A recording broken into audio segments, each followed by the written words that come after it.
ಈಗ ಅವರು ನಿಮ್ ತಂದೆ ವಿಷಯ ನನ್ನ ತಂದೆ ನಿಮ್ ಊರಿಗೆ ಬಂದಿರ್ಲಿಲ್ಲ ಅಂತ ಕೇಳಿದ್ರು, ಅದಕ್ಕೆ ನೀವು ಆ ಕಡೆಯಿಂದ ಅದೇ ತರದಾದ ಪ್ರತಿಕ್ರಿಯೆ ಕೊಡ್ಬೇಕಿತ್ತ? ನಾನು ಕೊಟ್ಟಿಲ್ಲ ಮೇಡಮ್. ನಾನೇನಂದೆ, ಕತ್ಲಲ್ಲಿ ಅವ್ನು ಕಾಣಿಸಲ್ಲ ಅಂದ್ರು. ನಾನು ಹೇಳಿದೆ, ಪ್ರತಾಪ್ ಸಿಂಹ ಕತ್ಲಲ್ಲಿ ನನ್ನನ್ನ ನೀನು ಹುಡುಕೋ ಅವಶ್ಯಕತೆ ಏನಿದೆ, ನಿನಗೆ ಅಷ್ಟು ಬರಗಾಲ ಬಂದಿದ್ಯಾ ಅಂದೆ. ಇದು ಅರ್ಥ ಏನು? ಕತ್ಲಲ್ಲಿ ಜನರಲ್ ಆಗಿ ಕರಡಿಗಳು ಹುಡುಕೋದು. ಡಬಲ್ ಮೀನಿಂಗ್ ಅರ್ಥ ಮಾಡ್ಕೊಂಡ್ರೆ ನಾನೇನ್ ಮಾಡ್ಲಿ? ಅಂದ್ರೆ ಅವರು ಡಬಲ್ ಮೀನಿಂಗ್ ಅರ್ಥ ಮಾಡ್ಕೊಂಡು ಇಲ್ಲಿ ತನಕ ತಂದ್ರು. ಅವರು ಎಲ್ಲಾದ್ರಲ್ಲೂ ಡಬಲ್ ನೋಡ್ತಾರೆ. ಎಂತ ಅವೇಗ್ ಮಾತಾಡ್ತೀಯೋ ಬೇಕು ನನ್ನ ಮಗನೇ, ತಗದು ಮಕ್ಕದ ಮೇಲೆ ಬಿಟ್ಟೆ ಅಂದ್ರೆ ತಲೆ ಒಳ್ಳೆ ಚೆಂಡೋದಂಗ್ ಹೋಯ್ತಿರ್ಬೇಕು. ಅದಕ್ಕೆ ಹಿಂಗಾಗಿತ್ತು. ಕತ್ಲಲ್ಲಿ ಕಾಣಿಸಲ್ಲ, ಏನೋ ಮುಳ್ಳಂದಿ ಬಾಯಿಗೆ ಬಂದಿದ್ ಮಾತಾಡ್ದ. ನನ್ನ ಕಲರ್ ಬಗ್ಗೆ, ನನ್ನ ಅಪಿಯರೆನ್ಸ್ ಬಗ್ಗೆ ಮಾತಾಡ್ತಾನೆ. ಇದು ಬಾಬಾ ಸಾಹೇಬ್ ಅಂಬೇಡ್ಕರ್ ಕಲ್ಲರು, ಇದು ಬಾಬಾ ಸಾಹೇಬ್ ಅಂಬೇಡ್ಕರ್ ಹೇರ್ ಸ್ಟೈಲು, ಇದು ಬಾಬಾ ಸಾಹೇಬ್ನ ಅಂಬೇಡ್ಕರ್ ಅವ್ರನ್ನ ಆರಾಧಿಸ್ತಕ್ಕಂತ ವ್ಯಕ್ತಿತ್ವ, ಇದು ಅಹಿಂದ ಕಲ್ಲರು, ಇದು ಅಹಿಂದ ಹೇರ್ ಸ್ಟೈಲು, ಇದು ಕರ್ನಾಟಕದ ಫ್ಯೂಚರ್. ಆತನ ಗೊತ್ತಾಗ್ಬೇಕಷ್ಟೆ. ಇವನಿಗೆ ಏನು ಬಂದಿದ್ಯೋ ದೊಡ್ಡ ರೋಗ. ಅಂದ್ರೆ ಈಗ ಈಗ್ಲೂ ನೀವು ಮತ್ತೆ ಇದನ್ನ ಬೇರೆ ಒಂದು ತಿರುವು ಕೊಡ್ತಾ ಇದ್ದೀರಾ, ಕೊಡ್ತಿದ್ದೀರಾ. ರಾಜಕಾರಣದಲ್ಲಿ ಆತನ ನಿಲ್ಲಿಸಿದ್ರೆ ನಾನು ನಿಲ್ಲಿಸ್ತೀನಿ, ಬಟ್ ನನ್ನೆಂಡಿಂದ ನಾನಂತೂ ನಿಲ್ಲಿಸಲ್ಲ. ಯಾಕೆ ಈ ಸ್ಪರ್ಧೆ? ಅವ್ರು ನಿಲ್ಲಿಸ್ಲಿ, ನಾನು ಒಂದ್ ನಿಮಿಷ ಮೇಡಮ್. ಅಂದ್ರೆ ರಾಜ್ಯ ಜನತೆ ನಿಮ್ ಕಿತ್ತಾಟ ನೋಡ್ಬೇಕು. ಐಡಿಯಾಲಜಿಕಲಿ ಕೌಂಟರ್ ಮಾಡ್ಲಿ. ಮುಸ್ಲಿಂ ಸಮುದಾಯದ ಹೆಣ್ಣುಮಕ್ಕಳ ಬಗ್ಗೆ ಏನ್ ಮಾತಾಡ್ದ ನೋಡಿದೀರಾ ಮ್ಯಾಮ್? ಮೇಡಮ್, ಮುಸ್ಲಿಂ ಸಮುದಾಯದ ಹೆಣ್ಣುಮಕ್ಕಳನ್ನ ಅವಮಾನಿಸಿದ್ರು, ಹಿಂದೂ ಸಮುದಾಯದ ಹೆಣ್ಣು ಮಕ್ಕಳ ಬಗ್ಗೆ ಅವಮಾನಿಸಿದ್ರ ಸ್ಟೇಟ್ಮೆಂಟ್ ನೋಡಿ ನೀವು. ಅದೇ ಅವ್ರಿಗೆ ರಾಜ್ಯದ ಜನತೆಗೆ ನೋಡೋ ಧೈರ್ಯ ಇದ್ರೆ ನೋಡ್ಲಿ. ಮೂರನೇದು, ಇಸ್ಲಾಂ ಧರ್ಮದ ಬಾಯಿಗೆ ಬಂದಂಗ್ ಬೈತಾರೆ. ಗುರು, ನಿಮ್ ಧರ್ಮನ್ ಪ್ರಮೋಟ್ ಮಾಡ್ಕೋ ಗುರು, ಬೇಡ ಅಂದವ್ರು ಯಾರು? ಏನ್ ಗಂಡ್ಸು ಅಂತ ಹೆತ್ತು ನಿಮ್ಮವ್ವ ಮರ್ಕಾಕ್ಬಿಟ್ಲು ಅವೇಗ್ ನನ್ ಮಗನೇ. ಅದು ಸೈದ್ಧಾಂತಿಕ ಹೋರಾಟ ನಿಮ್ಮಿಬ್ಬರ ನಡುವೆ. ನಾವು RSS ವಿಚಾರಕ್ಕೆ ಡಿಸ್ಕಷನ್ ಸ್ಟಾರ್ಟ್ ಆಯ್ತು. ಡಿಸ್ಕಷನ್ ಸ್ಟಾರ್ಟ್ ಆದಾಗ ಐಡಿಯಾಲಜಿಕಲಿ ಫೈಟ್ ಮಾಡ್ಗುರು, ನಮ್ಗೆ ಡಾಕ್ಯುಮೆಂಟೇಶನ್ ಕೊಡಿ, ರಿಜಿಸ್ಟ್ರೇಷನ್ ಕಾಪಿ ಕೊಡಿ, ನಿಮ್ಗೆ ಅಸೆಟ್ಸ್ ಹೆಂಗ್ ಬಂತು ಅಂತ ಹೇಳಿದ್ರೆ ಅಪ್ಪನ್ಗುಟ್ಟಿದ್ಯಾ ಅಂದ್ರೆ ಸರ್, ನಿಮ್ಮ ಈ ಸೈದ್ಧಾಂತಿಕ ವಾಕ್ಸಮರ ತಂದೆ ತಾಯಿ ತನಕ ಹೋದ್ರೆ ಅದು ಪ್ರತಾಪ್ ಸಿಂಹ. ನಾನು ಹೇಳೋದು ಪ್ರತಾಪ್ ಸಿಂಹ, ನಾನು ಪ್ರತಾಪ್ ಸಿಂಹಗೆ ಅವಮಾನ ಆಗುವ ಹೇಳಿಕೆ ಏನಾದ್ರೂ ಕೊಟ್ಟಿದ್ದೀನ? ನೀವೀಗ ಯಾರಾದ್ರೂ ಗಲಾಟೆ ಮಾಡಿದ್ರೆ, ಗಲಾಟೆಗೆ ಬಂದ್ರೆ ಆಸ್ತಿಯಲ್ಲಿ ಭಾಗ ಬೇಕಾ ಅಂತ ಜನರಲ್ ಆಡು ಭಾಷೆಯಲ್ಲಿ ನಾವು ಮಾತಾಡಲ್ವಾ? ಆತನು ಡೈರೆಕ್ಟ್ ಆಗಿ ನಮ್ಮ ಅಪ್ಪ ಅಲ್ಲಿಗೆ ಬಂದಿದ್ರೆ ಅಂದ್ರೆ, ನಿಮ್ಮ ಅಪ್ಪ ಅಮ್ಮ ಒಳ್ಳೆಯವರ ಸಿಂಹ, ಅವ್ರು ಮಾಡಿದ್ದು ಒಂದೇ ಮಿಸ್ಟೇಕ್ ನಿನಗೆ ಜನ್ಮ ಕೊಟ್ಟಿದ್ದು. ಇನ್ನೊಂದು ಸಲ ಆ ಶಬ್ದ ನಿನ್ ಬಾಯಿನಲ್ಲಿ ಬಂದ್ರೆ ಹೂತಾಕ್ಬಿಡ್ತೀನಿ ಬಡವ. ಅವ್ರ ತಂದೆ ತಾಯಿ ಒಳ್ಳೆಯವರು ಮೇಡಮ್, ನಾನು ಗೌರವಿಸ್ತೀನಿ. ಆದ್ರೆ ಇವ್ರಿಗೆ ಜನ್ಮ ಕೊಟ್ಟು ಅವ್ರು ತಪ್ಪು ಮಾಡಿದ್ರು. ಮತ್ತೆ ನೀವು ತಂದೆ ತಾಯಿ ವಿಷಯಕ್ಕೇನೆ ಹೋಗೋ ಅವಶ್ಯಕತೆ ಇದೆ. ಇಬ್ಬರು ರಾಜಕಾರಣಿಗಳು ಜನಪರ ವಿಷಯಗಳ ಬಗ್ಗೆ ಚರ್ಚೆ ಆಗ್ಬೇಕು, ಅಭಿವೃದ್ಧಿ ಬಗ್ಗೆ ಚರ್ಚೆ ಆಗ್ಬೇಕು. ನಿಮ್ ಚಾನಲ್ ಬಿಟ್ಟು ನೀವು ತಂದೆ ತಾಯಿ ಬಗ್ಗೆ ಚರ್ಚೆ ಮಾಡ್ಕೊಂಡ್ರೆ, ಚಾನಲ್ ಮುಖಾಂತರ ಬಿಜೆಪಿ ಅವರಿಗೆ ನಾನು ಆಹ್ವಾನ ಕೊಡ್ತೀನಿ. 2.5 ವರ್ಷದಲ್ಲಿ MLAಗಳಾಗಿ MP ಗಳಾಗಿ 2 ವರ್ಷದಿಂದ ಏನೇನು ಕಡ್ದು ಕಟ್ಟೆ ಹಾಕಿದಾರೋ ಡಾಕ್ಯುಮೆಂಟ್ ಇಡಕ್ಕೆ ಹೇಳಿ. ಒಬ್ಬರಾದ್ರೂ ರಿಪೋರ್ಟ್ ಕಾರ್ಡ್ ಕೊಡಕ್ ರೆಡಿ ಇದಾರ? ಬಂದ್ ಬೈತಾರೆ. ಯತ್ನಾಳ್ ಅವ್ರು ಒಂದ್ ಕಡೆ ಬರ್ತಾರೆ, ಚಿಕ್ಕಬಳ್ಳಾಪುರಕ್ಕೆ ಬಂದು ಅವ್ರು ಬೈತಾರೆ. ಆಮೇಲೆ ಪ್ರದೀಪ್ ಈಶ್ವರಿಗೆ ಪ್ರತಿ ಒಂದು ಯಾವುದೇ ಒಂದು ವಿಷಯದ ಬಗ್ಗೆ ಕೌಂಟರ್ ಕೊಡ್ಬೇಕಂದ್ರೆ ಪ್ರತಾಪ್ ಸಿಂಹನೇ ಟಾರ್ಗೆಟ್ ಆಗ್ತಾರೆ, ಯತ್ನಾಳೇ ಟಾರ್ಗೆಟ್ ಆಗ್ತಾರೆ. ಅವರಿಬ್ಬರನ್ನ ಬಿಟ್ಟು ನಿಮಗೆ ಮಾತಾಡೋಕೆ ಬರಲ್ವಾ? ನಿಮ್ ಈ ಚಟ ಬಿಡ್ಸೋಕೆ ಅಂತಾನೆ ನಿಮ್ಮಲ್ಲಿ ಟಾರ್ಗೆಟ್ ಅಲ್ಲ ಮೇಡಮ್. ಅವರು ನಮ್ಮ CM ನ DCM ನ ಮಾತಾಡಿದಾಗ ನಾನು ಕೌಂಟರ್ ಮಾಡ್ತೀನಿ. ತೆಪ್ಪಗಿರಕ್ಕೆ ಹೇಳಿ, ಮನೆಯಲ್ಲ ಆತನ ತಂಟೆಗೆ ನಾವೇನಕ್ಕೆ ಹೋಗ್ತೀವಿ? ಅಕಾಡಕ್ ಬಂದು ನಮ್ಮ CM ನ DCM ನ ಪ್ರಿಯಾಂಕ್ ಖರ್ಗೆ ಸಾಹೇಬ್ ಇರಿ ಮೇಡಮ್, ಪ್ರಿಯಾಂಕ್ ಖರ್ಗೆ ಸಾಹೇಬ್ರು ಮಾತಾಡುವಾಗ ಪ್ರತಾಪ್ ಸಿಂಹ ಏನಂತಾನೆ, ನಿಮ್ಮ ಅಪ್ಪ ಅಂತಾರೆ. ಕರೆಕ್ಟ್? ಅದು AICC ಅಧ್ಯಕ್ಷರು ಖರ್ಗೆ ಸಾಹೇಬ್ರ ಬಗ್ಗೆ ಅವನಿಗೆ ಗೌರವ ಇಲ್ವಾ?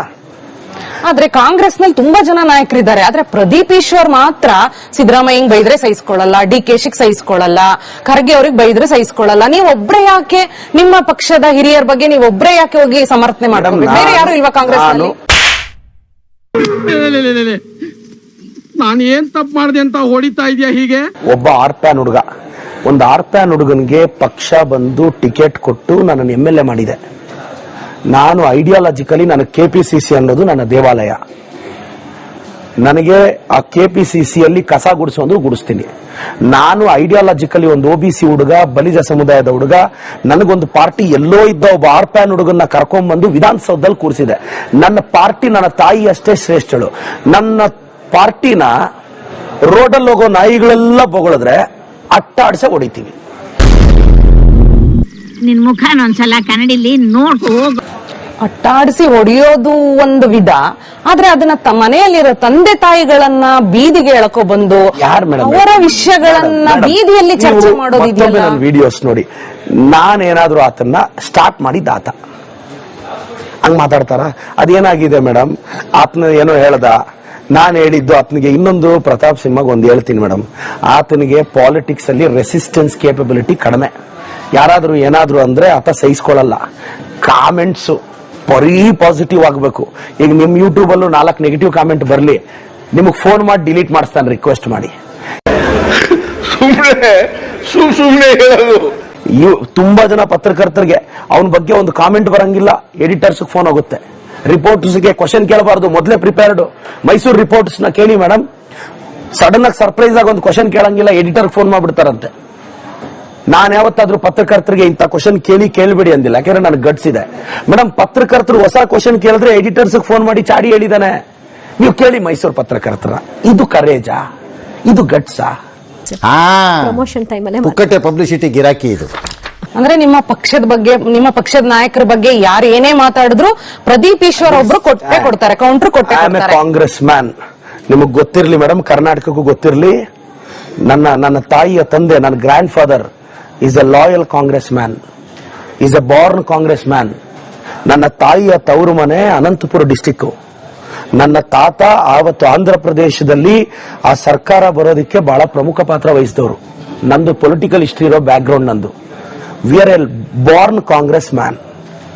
ನನ್ನ ಪಾರ್ಟಿ ನೀವು ಬಾಯಿಗೆ ಬಂದಂಗೆ ಬೈದ್ರೆ, ಆರ್ ಅಶೋಕಣ್ಣ ಇದ್ದಾರೆ, ಆರ್ ಅಶೋಕ್ ಜ್ಯೋತಿಷ್ ಶಾಲೆಯ ಪದ್ಮನಾಭ ನಗರ, ಇಲ್ಲಿ ಎಲ್ಲಾ ಸುಳ್ಳು ಹೇಳಲಾಗುವುದು.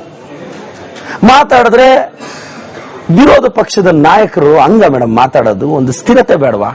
ನಮ್ಮನ್ನ ಐಡಿಯಾಲಜಿಕಲಿ ಕ್ವಶನ್ ಮಾಡಿದ್ದಾರೆ. ಆರ್ ಅಶೋಕಣ್ಣ, ನಿಮ್ ಪದ್ಮನಾಭ ನಗರದಲ್ಲಿ ಏನ್ ಕೆಲಸ ಮಾಡಿದ್ಯೋ ಫೈಲ್ ಎತ್ತು ಬಿಸಾಕಣ, ನಾವು ಓದ್ಕೊಂತೀವಿ. ಖಾಲಿ ಬುಕ್ ತರ್ತಾರ ಅವರು, ಏನಾದ್ರು ಮಾಡಿದ್ರೆ ಅಲ್ವಾ? ಯಾವ ಬೋಳಿ ಮಗ ಹೇಳಿದ್ರಿ? ಏನ್ರಿ ಅದು ಮಾತಾಡೋದು? ಏನ್ ಮಾತಾಡ್ತಾರ್ರಿ? ಯಾವನ್ರಿ ಅವನು? ಮೇಡಮ್, ನಾನ್ ಹೇಳೋದು, I am asking, if you have done anything to the society or your constituency, show me the data. ನಾನ್ ಯಾಕೆ ಕೊಡಬಾರದು? ಏನ್ ಮಾಡಿರೋದು ಕೊಡಕ್ಕೇನು? ಅದು ನನ್ನ ಕ್ವಶನ್. ಯಾರೇ ಏನೇ ಮಾತಾಡಿದ್ರು, ಯಾರೇ ಪ್ರತಿಪಕ್ಷದವ್ರು ಯಾರೇ ಏನೇ ಆರೋಪ ಮಾಡಿದ್ರು, ಪ್ರದೀಪ್ ಈಶ್ವರೇ ಬರ್ತಾರೆ, ಪ್ರದೀಪ್ ಈಶ್ವರೇ ಸಮರ್ಥನೆ ಮಾಡ್ಕೋತಾರೆ, ಪ್ರದೀಪ್ ಈಶ್ವರೇ ಕೌಂಟರ್ ಕೊಡ್ತಾರೆ, ಬೀದಿಲ್ ನಿಂತ್ಕೊಂಡು ಜಗಳ ಮಾಡ್ತಾರೆ.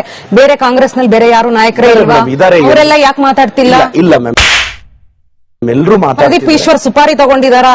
ಅಥವಾ ಪ್ರದೀಪ್ ಈಶ್ವರ್ಗೆ ನಾನು ಇವಾಗ ಕಾಂಗ್ರೆಸ್ನ ದೊಡ್ಡ ನಾಯಕ ಅಂತ ಅನ್ನಿಸ್ಕೋಬೇಕಾಗಿದ್ಯಾ? ಅಥವಾ ಮುಂದಿನ ಸಚಿವ ಸಂಪುಟದಲ್ಲಿ ಸಚಿವನಾಗಬೇಕು ಅನ್ನೋ ಆಸೆಯಿಂದ ಎಲ್ಲರನ್ನೂ ಸಮರ್ಥನೆ ಮಾಡ್ಕೊಳ್ಳೋ ಮೂಲಕ ಬೀದಿ ಜಗಳಕ್ಕೆ ನಿಂತಿದ್ದಾರಾ? ಸಚಿವ ಸಂಪುಟ ಪುನರ್ರಚನೆ ಡಿಸ್ಕಷನ್ ಸ್ಟಾರ್ಟ್ ಆಗಿದ್ದು 1 ಮಂತ್ ಇಂದ. ನಾನು ನನ್ನ ಪಾರ್ಟಿನ ಡಿಫೆಂಡ್ ಮಾಡ್ತಿರೋದು 2.5 ವರ್ಷದಿಂದ. ಓಪನಿಂಗ್ ಡೇನೆ ರಾಜಭವನದಿಂದ, ಅಂದ್ರೆ ವಿಧಾನಸೌಧದಿಂದ ಆಚೆ ಬಂದಿದ ತಕ್ಷಣ ಫಸ್ಟ್ ಬೈದೆ ನಾನು ಬಿಜೆಪಿ ಅವರಿಗೆ. I stand for ideology. ಆರಂಭದಿಂದಲೂ ಇದೀರಾ ನೀವು? ಇದೀನಿ ಮೇಡಮ್. ನಮ್ ನೇಚರ್ ಹೆಂಗೆ ಮೇಡಮ್, ಇದು ಜೆನೆಟಿಕ್ಸ್. ನಾನೇನು ಮಾಡ್ಲಿ? ಈ ಬಡತವಿಂದ ದೇಶ ಉದ್ಧಾರ ಆಯ್ತದ?